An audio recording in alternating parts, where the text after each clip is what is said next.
موسى وهو مؤمن فلنحيينه حياة طيبة.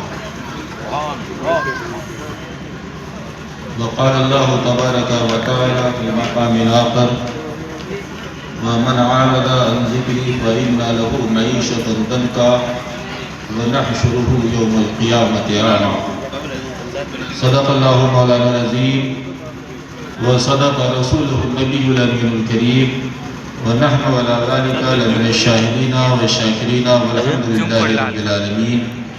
آئیے ہم آپ تمامی سامعین حاضرین مل کر بارگاہ رسالت میں درود پاک کا ہدیہ پیش کریں. اللہم صلی علی سیدنا مولانا محمد. اللہم صلی علی سیدنا مولانا محمد معدن الجود والکرم منبع العلم والحلم والحکم وآلہ وبارک وسلم. صلی علیہ صلاۃ و سلام علیک یا رسول اللہ صلی اللہ تعالی علیہ وسلم. ماسٹر صاحب قبلہ کہاں تشریف لے گئے؟ آ رہے ہیں میں بہت دیر سے دیکھ رہا ہوں، ناطقانی ہو رہی تھی جب سے غائب ہو. جی.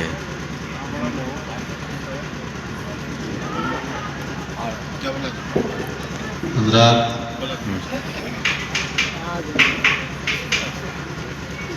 میں خطیب نہیں، خطابت میرا پیشہ نہیں. میرے بزرگ ہیں، بڑے ہیں، حضرت علامہ و مولانا نصب العین صاحب قبلہ. میں آیا تو ناطقانی کرتے ہوئے میرے امید ہے کہ اس سے پہلے حضرت کا خطاب بھی ہوا ہوگا. جی جی. اور اگر آپ لوگوں کو ٹھنڈ زیادہ لگ رہی ہو پھر جلدی صلاۃ و سلام پڑھوا دیں. جی نہیں نہیں. تو ادھر آگ جل رہی ہے کیا پیچھے؟ وہ لوگ بھی مہمانی ہیں. جی.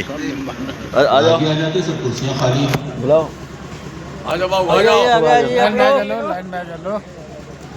ایسا لگتا ہے کہ کچھ لوگ ایسے بھی آئے ہیں جنہیں محفلوں میں بیٹھنے کا شوق نہیں یا پھر سننے کا شوق نہیں. حضرات، آپ لوگ محفلوں میں شرکت کریں تو درود پاک پڑھا کریں. ایک حدیث پاک نظر سے گزری، اللہ کے رسول صلی اللہ تعالیٰ علیہ وسلم ارشاد فرماتے ہیں کہ اللہ کے کچھ فرشتے ایسے ہیں جو زمین کا چکر لگاتے ہیں. کیوں چکر لگاتے ہیں؟ تاکہ وہ ایسی جماعت کو پا سکے جو اللہ اور اللہ کے محبوب بندوں کے ذکر میں مشغول ہو. ایسی جماعت کو. ماسٹر صاحب آپ ہیں نہیں محفل میں تو لگ رہا ہے کہ پوری محفل خالی ہے. دوستہ لگے ہوئے ہیں. ارے دوستہ تو صاحب پروگرام کے بعد کھانے کی ہوتی ہے، آپ پہلے سے کرنا، اسی لیے تو لوگ بھاگ رہے ہیں. یہ حال ہے صاحب. آپ نے کہا 10:30 بجے تک چلے گا پروگرام، میں 9 بجے بالکل ٹائم سے آیا ہوں. تو یہ جلدی ختم کر دوں. حضور کو فون کیجیے، حضور کہاں ہے؟ نہیں، اگر آپ کہیں تو جلدی ختم ہو جائے. جب آگے تو جی جی. اصل پروگرام ڈبل ہو گیا. ایک صاحب بڑا مسجد ہو گئے کہ آ جائیے تھوڑی دیر کے لیے. میں نے ان سے کہا تھا کہ مجھے 8 بجے چھوڑ دیجیے گا، مگر پھر بھی انہوں نے 8:15 ساڑھے 8 بجے چھوڑا تو دیر ہو گیا. تو اللہ کے کچھ فرشتے ایسے ہیں جو زمینوں کا چکر لگاتے ہیں تاکہ وہ ایسی جماعت کو پالے جو اللہ کے ذکر میں مشغول ہو. آقا فرماتے ہیں ان میں سے جب کوئی ایسی جماعت کو پا لیتا ہے تو وہ اپنے ساتھیوں کو آواز دیتا ہے کہ تم اپنی حاجت کی طرف آؤ. کیا کرو؟ تم اپنی حاجت کی طرف آؤ. اور وہ سب نوری فرشتے جب جمع ہو جاتے ہیں تو وہ فرشتے کرتے کیا ہیں؟ ذکر کرنے والوں اور ذکر سننے والوں پر اپنے پروں سے آسمان دنیا کے درمیان سایہ کر لیتے ہیں. تو ہم لوگ کہاں بیٹھے ہیں؟ فرشتوں کے سائے میں، محفل نور میں بیٹھے ہیں. اور یہاں ہمارا ایک لفظ ہم جو کہیں گے ہمارے دلوں میں جو خیال پیدا ہوگا نا وہ بھی جا کر فرشتے رب قدیر کی بارگاہ میں پیش کریں گے. وہ فرشتے جب رب قدیر کی بارگاہ میں حاضر ہوتے ہیں، مولا رب قدیر ارشاد فرماتا ہے فرشتوں میرے بندے کیا کہہ رہے تھے؟ تو فرشتے عرض گزار ہیں بار الہ، وہ تیری حمد و ثنا بیان کر رہے تھے، تیری کبریائی بیان کر رہے تھے، تیرے ذکر میں مشغول تھے، تیری بڑائی بیان کر رہے تھے۔ رب قدیر فرماتا ہے فرشتوں کیا میرے بندوں نے مجھے دیکھا ہے؟ میرے بندوں نے مجھے دیکھا ہے؟ فرشتے عرض گزار ہیں مولا تیری ذات کی قسم تیرے بندوں نے تجھے نہیں دیکھا۔ رب قدیر فرماتا ہے فرشتوں یہ بتاؤ اگر دیکھ لیتے تو کیا ہوتا؟ اگر دیکھ لیتے تو کیا ہوتا؟ فرشتے عرض گزار ہیں بار الہ اگر تجھے دیکھ لیتے تو اور زیادہ تیری حمد و ثنا بیان کرتے، اور زیادہ تیری عبادت میں مشغول ہوتے، تیری کبریائی بیان کرتے، تیری بڑائی بیان کرتے، تیری عظمت کا تذکرہ اور زیادہ کرتے۔ رب قدیر فرماتا ہے اچھا فرشتوں یہ بتاؤ وہ مجھ سے طلب کیا کرتے ہیں؟ کیا طلب کرتے ہیں؟ فرشتے عرض کرتے ہیں بار الہ تیرے بندے تجھ سے جنت کے طلبگار ہیں۔ پھر رب قدیر فرماتا ہے اچھا فرشتے یہ بتاؤ کیا میرے بندوں نے جنت دیکھی ہے؟ دیکھی ہے جنت؟ فرشتے عرض کرتے ہیں رب قدیر تیری قسم تیرے بندوں نے تیری جنت کو دیکھا ہی نہیں۔ تو رب تعالیٰ ارشاد فرماتا ہے اچھا بتاؤ اگر جنت کو دیکھ لیتے تو کیا ہوگا؟ فرشتے عرض گزار ہیں بار الہ اگر جنت کو دیکھ لیتے تو اور زیادہ خواہش مند ہو جاتے جنت کے، ان کے دلوں میں اور زیادہ تمنا ہوتی جنت میں جانے کی۔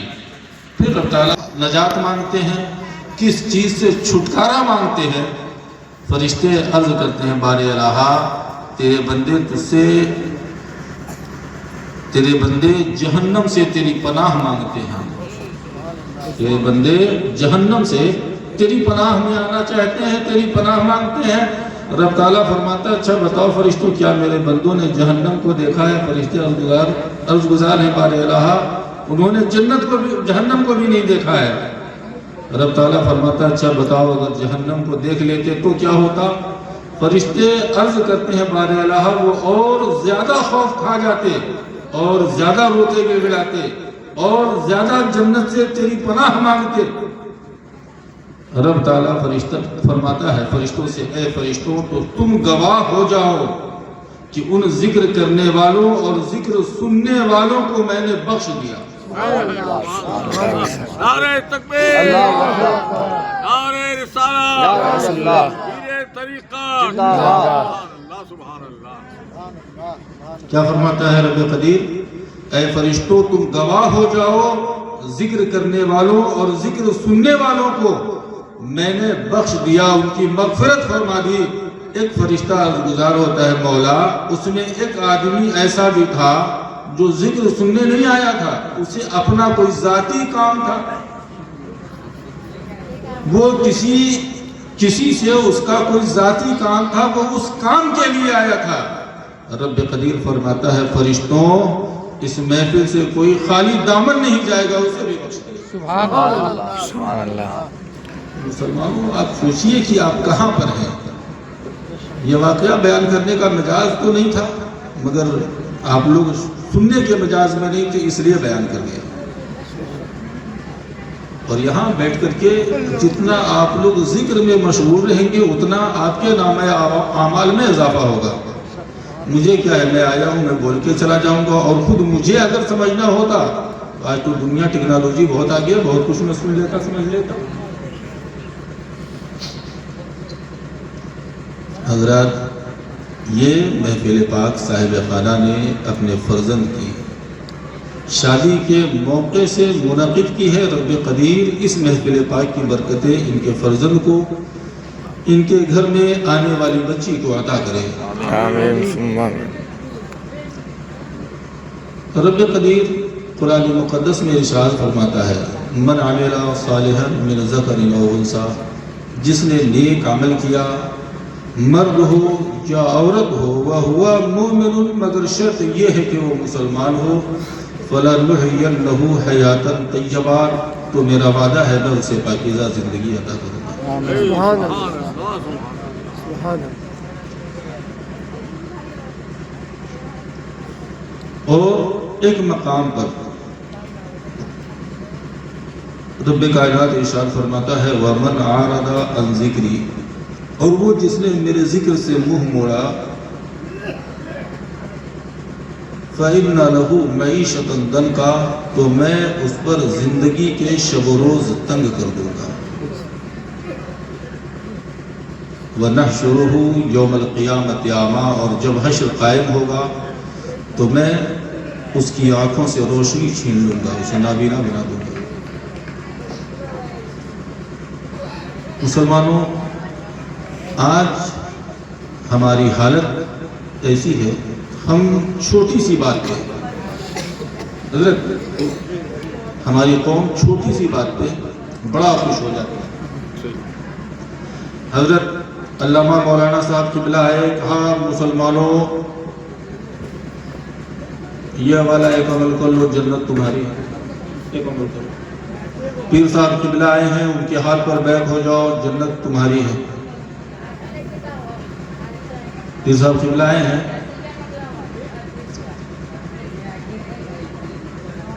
مرید ہو جاؤ جنت تمہاری ہے۔ حضرت عمر ابن خطاب رضی اللہ تعالی عنہ، حضرت عبداللہ ابن سلام یہودی عالم تھے، بڑے عالم تھے، یہودی عالم تھے۔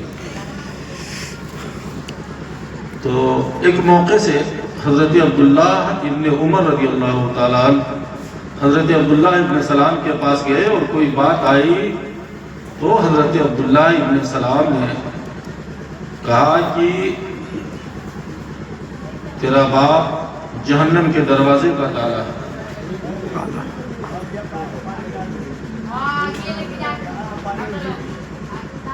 اور یہ بات میں نے رسول اللہ صلی اللہ علیہ وسلم سے سنی۔ حضرت عبداللہ ابن عمر کو بڑا برا لگا کہ یہ میرے باپ کو جہنم کے دروازے کا تالا کہتے ہیں، تو وہ بھاگے حضرت عمر رضی اللہ تعالیٰ عنہ کی بارگاہ میں حاضر ہوئے، بابا جان حضرت عبداللہ ابن سلام نے آپ کو جہنم کے دروازے کا تالا کہا ہے۔ حضرت عمر نے سنا تو مسکرا دیے۔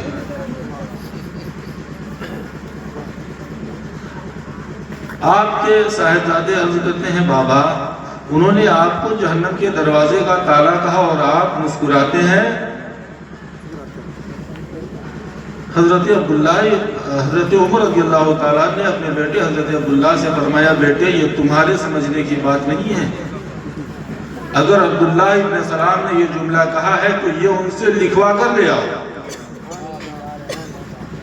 حضرت عبداللہ ابن سلام کے پاس گئے اور کہنے لگے کہ امیر المومنین کہتے ہیں کہ آپ لکھ کر کے دیں کہ عمر ابن خطاب جہنم کے دروازے کا تالا ہے۔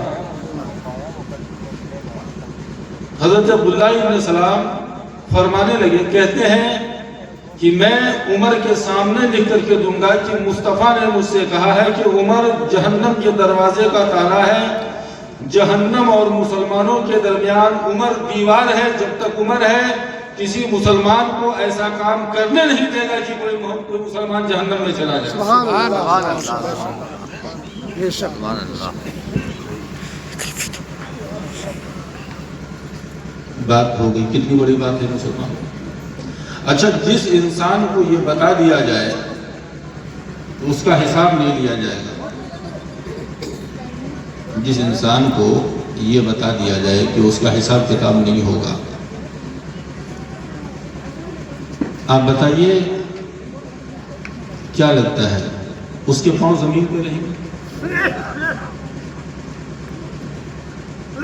حضرت عمر رضی اللہ تعالیٰ عنہ کی پوری زندگی گزر گئی، زندگی کے آخری حصے میں،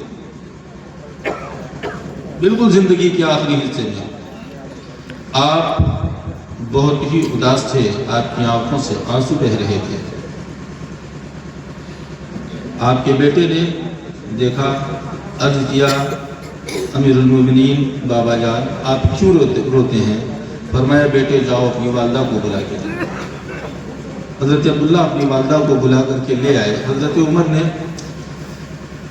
عمر ان سے ارشاد فرمانے لگے کہ میں باہر تو بہت اچھا ہوں لوگوں کے لیے، نامعلوم گھر میں تمہارا حق ادا کرتا ہوں یا نہیں کرتا ہوں. عورتوں کی بڑی ساری خواہشات ہوتی ہیں، بڑی تمنائیں ہوتی ہیں. کبھی مجبوری میں اور کبھی خود سری میں انسان پورا نہیں کرتا ہے. کبھی مجبوری میں ایک آدمی وہ ہے کہ جس کے پاس پیسوں کی افراد ہے مگر وہ اپنے اہل خانہ کی ضرورت کو خود سری میں نہیں پورا کرتا. تو دو طرح کے لوگ ہوتے ہیں. حضرت عمر کہنے لگے کہ میں باہر تو لوگوں کے لیے بہت اچھا ہوں مگر نامعلوم گھر کے اندر تمہارے ساتھ میرا کیسا رویہ ہے. اگر تمہارے حق میں مجھ سے تمہاری حق تلفی ہو گئی ہو تو جب حشر قائم ہوگا تو مجھے معاف کر دینا. آپ کی اہلیہ کہنے لگی عمر میں تمہیں معاف نہیں کروں گی، اس طرح سے میں اس طرح تمہیں معاف نہیں کروں گی. حضرت عمر رضی اللہ تعالیٰ عنہ ارشاد فرماتے ہیں اچھا پھر بتاؤ کس طرح معاف کرو گی؟ کہا آپ مجھ سے وعدہ کریں کہ جب حشر قائم ہوگا آپ رب قدیر کی بارگاہ میں میری سفارش کریں. حضرت عمر نے ارشاد فرمایا میں تم سے وعدہ کرتا ہوں کہ اگر میری بخشش ہو گئی تو بغیر تمہیں لیے میں جنت میں داخل نہیں ہوں گا. وہ حضرت عمر ابن خطاب، ان کی زندگی پڑھیے، تجربہ ہوگا کہ ہم چھوٹی سی بات میں خوش ہو جانے والے. کیا بات ہے، ہم نے نعرہ مارا ہم جنتی ہیں، ہم نے نعرہ مارا ہم جنتی ہیں. وہ فلانے بزرگ پیر صاحب تھے، بہت بڑے پیر صاحب تھے، ان کے ہاتھ پر ہم نے بیعت کر لی. ابھی ہم کو دین کے اصولوں پر کیوں عمل کرنا ہے، جنت تو ہماری ہے. ہوتا ہے.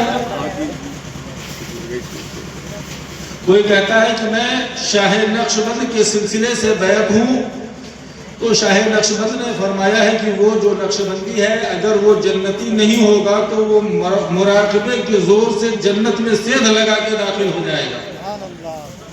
سبحان اللہ. اچھا یہ سلسلہ نقشبندیہ شروع کہاں سے ہوا؟ کہاں سے شروع ہوا معلوم ہے؟ حضرت صدیق اکبر سے شروع ہوا اور حضرت صدیق اکبر کو حضور نبی کریم سے ملا.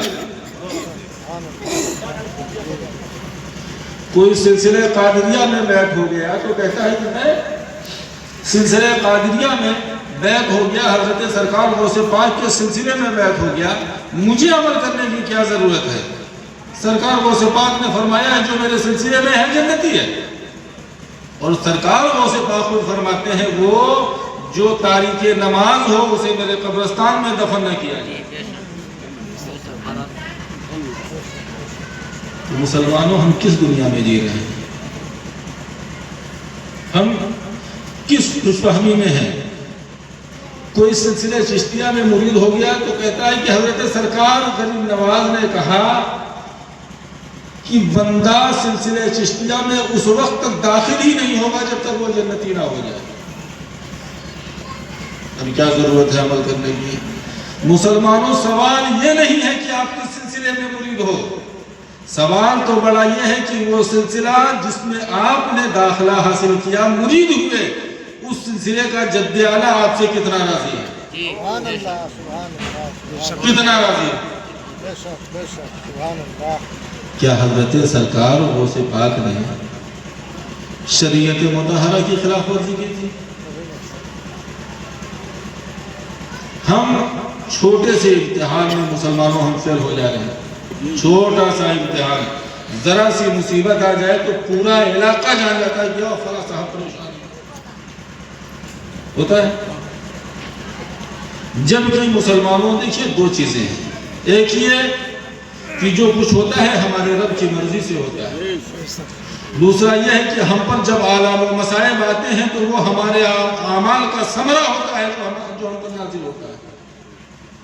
مگر ہمارا ایمان جب مصیبت آئے تو ہم یہ نہیں کہتے کہ ہمارا عمل برا تھا تو مصیبت آئے، تب ہم یہ نہیں کہتے کہ ہمارا عمل برا تھا تو مصیبت آئی، تب ہم یہ کہتے ہیں کہ ہم مسلمان تھے، سنی تھے، فلانے والے پیر صاحب سے مرید تھے تو ہمارے گھر میں مصیبت کیوں آ گئی. بے شک حضرت امام احمد ابن حنبل سے پوچھو، راہ حق پر تھے، خلیفہ وقت نے آپ کو گھر کے اندر محصور کر دیا، آپ کے مدرسے کو بند کر دیا، کوڑے برسائے آپ کے پشت پر عباسی خلیفہ نے۔ لوگوں نے کہا امام صاحب اس کے حق میں بددعا کر دیجئے، اور حشر قائم ہوگا تو آپ اس کا دامن ضرور پکڑیے گا۔ حضرت امام احمد ابن حنبل فرماتے ہیں کہ مجھے اس کے خاندان کا عکاسہ،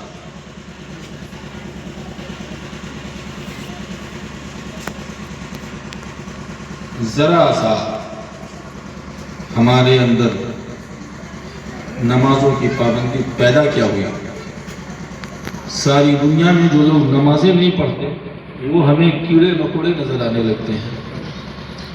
حضرت جنید بغدادی کے پیر و مرشد حضرت سری سکتی رضی اللہ تعالیٰ عنہ، ماموں بھی اور پیر بھی، ماموں اور بھانجے دونوں، پیر مرید دونوں، تہجد کے وقت مسجد میں جاتے ہیں۔ دیکھا مسجد میں لوگ سو رہے ہیں، حضرت جنید بغدادی کی زبان سے نکلا، اس سے اچھا تھا کہ تہجد گھر پڑھ لیتے، یہاں پہ تو لوگ سو رہے ہیں، اللہ کے ذکر سے غافل ہیں لوگ۔ حضرت سری سکتی فرماتے ہیں جنید، مسجد تیرا تہجد میں اٹھنے سے بہتر یہ تھا کہ تو گھر پہ سویا رہتا، خلق خدا کی عیب جوئی نہ کرتا۔ سبحان اللہ سبحان اللہ۔ جانتے ہیں آج کے مریدوں کا حال کیا ہے؟ ذرا سا ادھر روشنی پیدا ہوئی، ہلکی سی روشنی پیدا ہوئی تو پیر تو زمین ہی پر نہیں ہے، ماشاء حضرت میں کچھ گلا دے رہا ہوں۔ بے شک حضرت جنید بغدادی رضی اللہ عنہ، آپ کے پیر و مرشد حضرت سری سکتی فرماتے تھے جنید خطاب کیا کرو، تقریر کیا کرو، خلق خدا کا بھلا ہوگا، اللہ تم سے راضی ہوگا، خلق خدا کا بھلا ہوگا، اللہ تم سے راضی ہوگا۔ تو حضرت جنید بغدادی کہتے تھے حضور ابھی میں بعمل نہیں ہوں، میں کیا لوگوں کی اصلاح کروں گا، دعا کیجئے میرے اندر بہتری پیدا ہو جائے۔ کافی وقت گزر گیا، ایک رات حضرت جنید بغدادی اپنے گھر میں آرام فرما رہے تھے، سو رہے تھے، حضور سید عالم صلی اللہ تعالیٰ علیہ وسلم کی زیارت ہوتی ہے، آقا کریم کو عالم خواب میں دیکھتے ہیں، آقا فرماتے ہیں جنید کلام کیا کر، لوگوں میں خطاب کیا کر، خلق خدا کو تجھ سے فائدہ ہوگا۔ خواب میں ہی عرض کرتے ہیں یا رسول اللہ آپ کا حکم ہے تو ضرور کروں گا۔ اذان فجر ہوئی، آنکھ کھلی، اٹھے، وضو کیا، مسجد کے لیے روانہ ہوا۔ مسجد کے قریب پہنچے تو دل میں خیال پیدا ہوا، لگتا ہے میرا مقام پیر صاحب سے اوپر نکل گیا۔ ہوتا ہے آپ خود فرماتے ہیں، حضرت داتا علی حجویری رحمۃ اللہ علیہ اپنی کتاب میں آپ تحریر فرماتے ہیں، حضرت جنید بغدادی فرماتے ہیں کہ مجھے لگا کہ میرا مقام میرے پیر سے اوپر نکل گیا۔ پیر صاحب نے کبھی نہیں بتایا کہ آقا کی زیارت ہوئی، آج تو مجھے آقا کی زیارت ہو گئی ہے۔ مسجد پہنچے،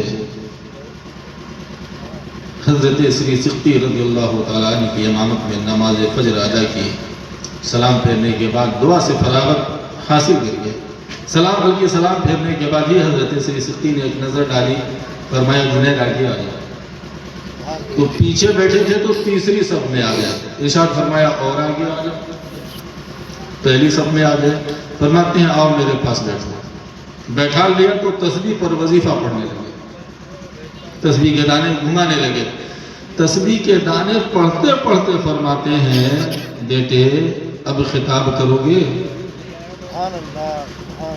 کیا فرماتے ہیں؟ اب خطاب کرو گے؟ عرض کرتے ہیں حضور ہوا کیا ہے، ماجرا کیا ہے، کیوں خطاب کروں گا؟ تھوڑا دیر خاموش رہے، فرماتے ہیں اب تو خطاب کرو گے نا؟ حضرت جنید بغدادی نے پوچھا حضور مگر کیوں خطاب کروں گا؟ تو حضرت سر ستی نے تسبیح کنارے رکھی اور آنکھوں میں جلال نمودار ہوا، ایک عجب سی روشنی نظر آئی آنکھوں میں. فرماتے ہیں جنید آج رات مجھے میرے رب کا دیدار ہوا. سبحان اللہ سبحان اللہ. میرے رب نے مجھ سے فرمایا سری کوئی بات بتا. تو میں نے عرض کیا بار الہ ایک تو مرید بنایا، ایک تو بندہ تیار کیا، اور وہ بھی خطاب نہیں کرتا. کبھی بغداد کی گلیوں سے تیرے حبیب کا گزر ہو، اپنے حبیب سے کہہ دینا کہ جنید کو اشارہ کر دے کہ وہ خلق خدا کی بھلائی کے لیے خطاب کرے. سبحان اللہ سبحان اللہ. حضرت جنید بغدادی فرماتے ہیں یہ بات جب میرے کانوں میں پڑی تو مجھے اب سمجھ میں آیا کہ مصطفیٰ بھی کرم کریں تو پیر کے وسیلے سے کریں. سبحان اللہ سبحان اللہ. اور فرماتے ہیں کہ ایک چیخ نکلی، میں نے اللہ اکبر کہا تو میرے کپڑے پھٹ گئے. خوف کا یہ عالم تھا مسلمانوں. وہ جنید بغدادی ہیں. ایک آدمی آیا آپ کے ہاتھ پر بیٹھ کے مرید ہوا آپ سے، 4-6 دن آپ کی صحبت میں رہا. اس کی قلب کی صفائی کا کام جاری ہی تھا. 4-6 دن کے بعد وہ گھر گیا تو آیا نہیں.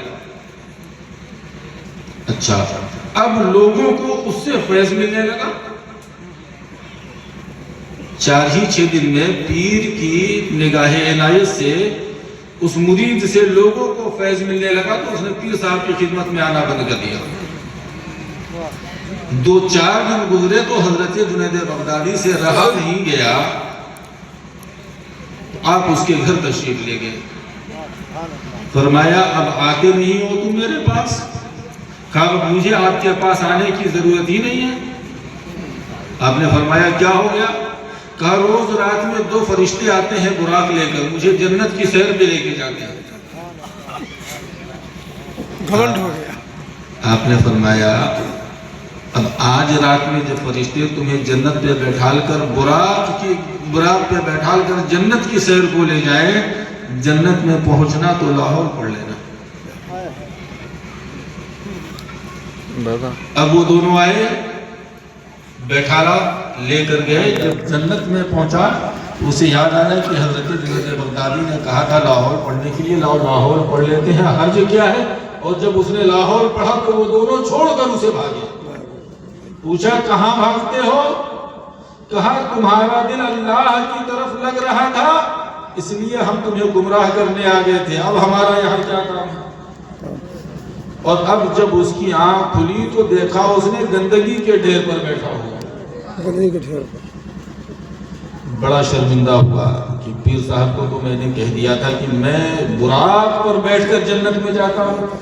پیر صاحب کی بارگاہ میں کیسے جاؤں؟ ڈرتا حضرت جنید بغدادی کی بارگاہ میں حاضر ہوتا. حاضر ہوا حضرت جنید بغدادی کی بارگاہ میں. دروازہ کھولا، حضرت جنید بغدادی نے فرمایا اندر آ جاؤ. اللہ والوں کے دروازے کبھی کسی کے لیے بند نہیں ہوتے. تو مسلمانوں آج ہماری حالت ہمارے سامنے ہے. پوری دنیا اس کوشش میں لگی ہے کہ ہمارے وجود کو مٹا دیا جائے. اور ہم ہیں کہ ہمیں سمجھ ہی نہیں آتی کہ ہمیں اپنی روش کو سدھارنا ہے. ہمیں یہ پتہ ہی نہیں کہ ہمیں اپنی روش کو سدھارنا ہے، جبکہ رب قدیر نے خود فرمایا وَمَنْ عَرَضَ عَنْ ذِكْرِي فَإِنَّ لَهُ مَعِيشَةً ضَنْكًا. اور وہ جو میرے ذکر سے منہ موڑ لے گا میں اس پر زندگی کے شب و روز تنگ کر دوں گا. پہلے بڑا تھوڑا پیسہ کماتے تھے، پہلے. مجھے یاد ہے میرا بچپن تھا تو گھر کا ایک آدمی 5,000 کماتا تو 4 بھائیوں کا فیملی کے ساتھ خرچ پورا چل جاتا. آج 4 بھائی سب الگ الگ، کوئی 35,000، کوئی 50,000، کوئی 80,000، کوئی 70,000 کما رہا ہے، اور سب کما رہے ہیں اور گھر کا خرچہ نہیں پورا. بے شک. اور اس کے اوپر سے حکومتیں آپ کے پیچھے پڑی ہوئی ہیں، کہاں یہ پھنسے تو ان کو پڑھو. کہاں پھنسے تو پڑھو. اور ہم ہیں کہ ہم ہوش کے ناخن ہی لینے کو تیار نہیں. تو مسلمانوں اپنے عمل کو آپ سدھارو، قرآن و حدیث کا علم حاصل کرو تاکہ آپ کا عقیدہ مضبوط ہو، دنیاوی تعلیم حاصل کرو تاکہ روزگار کے بہتر ذرائع حاصل کر سکو. 2 کام کیجئے. ہماری قوم میں ایک کمی آ گئی ہے، جو عالم بنتا ہے پھر وہ عالم ہی رہتا ہے. بے شک. جو عالم بنا تو پھر وہ عالم ہی ہے، اور جو ڈاکٹر، انجینئر، پروفیسر، وکیل، IAS IPS بنا تو پھر وہ وہی رہتا ہے. وہی رہتا ہے. وہ دین سے نہ آشنا ہے. تو دین سے نہ آشنا ہے تو ایمان چلا جائے گا، اور دنیا سے نہ آشنا ہے تو پھر پیٹ بھرنے کے لیے جھوٹ بولنا پڑے گا.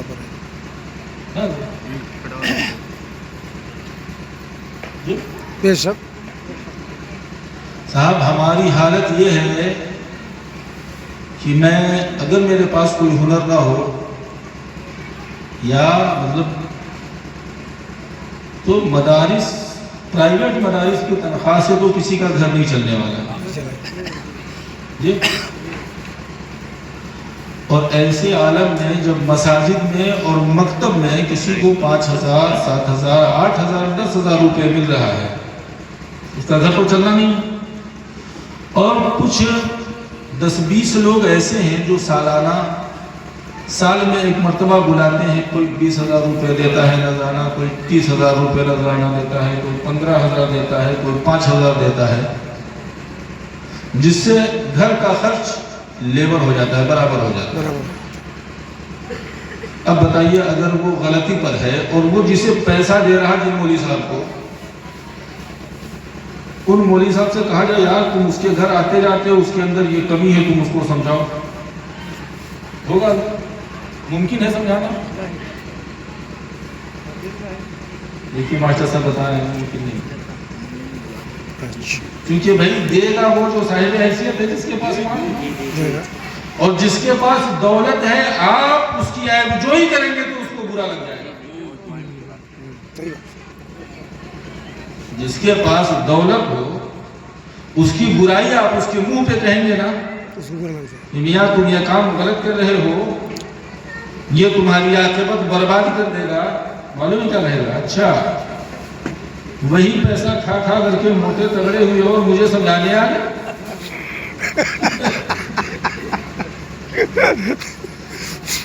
تو سچ بولنے کے لیے جگر ہونا چاہیے، اور جگر ہونے کے لیے اپنی جیب گرم ہونی چاہیے، اپنی جیب میں پیسہ ہونا چاہیے.